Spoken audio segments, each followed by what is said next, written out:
Welcome to Cook with Prasanna channel and click the bell icon for more videos and subscribe to my channel. Wheat dosa లేదా గోధుమ పిండి దోశ తయారు చేసుకునే విధానం, దానికి కావాల్సిన పదార్థాలు: గోధుమ పిండి,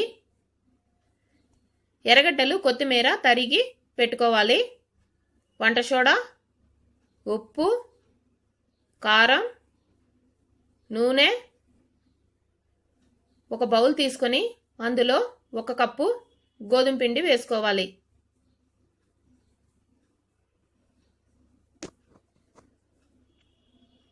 అందులో సరిపడా కారం,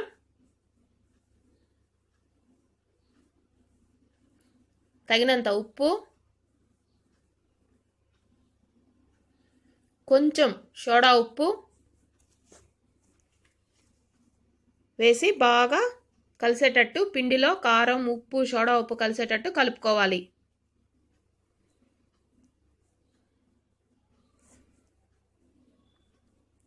తరువాత అందులో తగినన్ని నీళ్లు పోసుకొని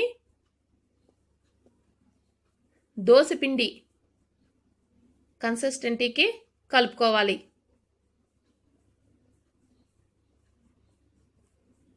చూడండి, ఇంకా నీళ్లు పడతాయి. పోసుకొని ఈ విధంగా దోశ పద్ధతిలో పిండి పోసుకుంటాం కదా, దోశ పిండి ఏ విధంగా పోసుకోవడానికి వీలుగా ఉంటుందో ఆ పద్ధతిలో పిండి కలుపుకొని రెడీ చేసి పక్కన పెట్టుకోవాలి.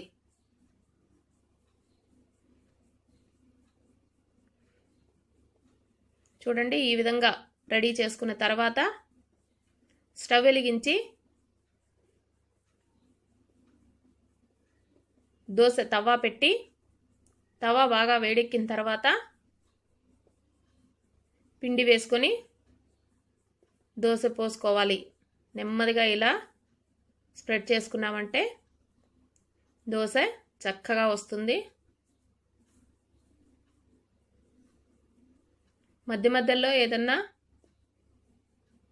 రంధ్రాలుగా అనిపిస్తే, అంటే ఈ పిండి కొంచెం బంకగా ఉంటుంది, అందుకోసం మామూలు దోశ వస్తుంది కదా, ఆ విధంగా రుద్దామంటే అది చుట్టుకోబోతుంది గెరిటికి. అందుకోసం లేసుగా పైనే రుద్దాలి. దోశ పోసుకున్న తర్వాత అందులో పైన కొంచెం నూనె వేసుకొని ఒకవైపు కాలిన తర్వాత మరొక వైపుకు తిప్పుకొని కాల్చుకోవాలి.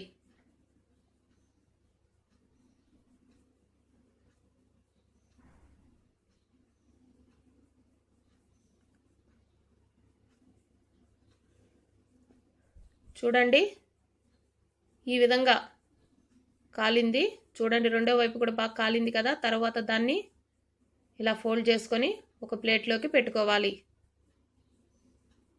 ఇది ఒక మోడల్. ఇంకొక మోడల్ ఎట్లా అంటే, దీంట్లో ఎర్రగడ్డలు, కొత్తిమీర తురుము వేసుకొని బాగా కలుపుకొని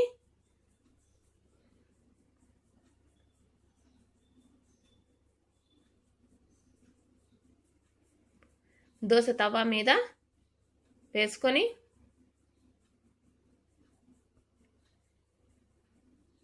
నెమ్మదిగా ఇలా స్ప్రెడ్ చేసుకోవాలి.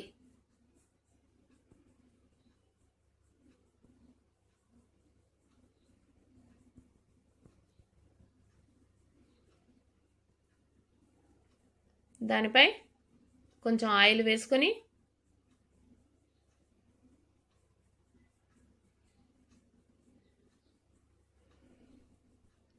ఒకవైపు కాలేంత వరకు కాల్చుకొని తర్వాత రెండో వైపు కూడా తిప్పుకోవాలి. చూడండి, ఒకవైపు బాగా గోల్డెన్ బ్రౌన్ కలర్ వచ్చింది కదా, అదేవిధంగా రెండో వైపు కూడా కాల్చుకొని ఇలా మడుచుకొని మరొక ప్లేట్లోకి తీసుకొని గార్లిక్ చట్నీతో సర్వ్ చేసుకుంటే చాలా బాగుంటుంది. ట్రై చేసి చూడండి. Thank you.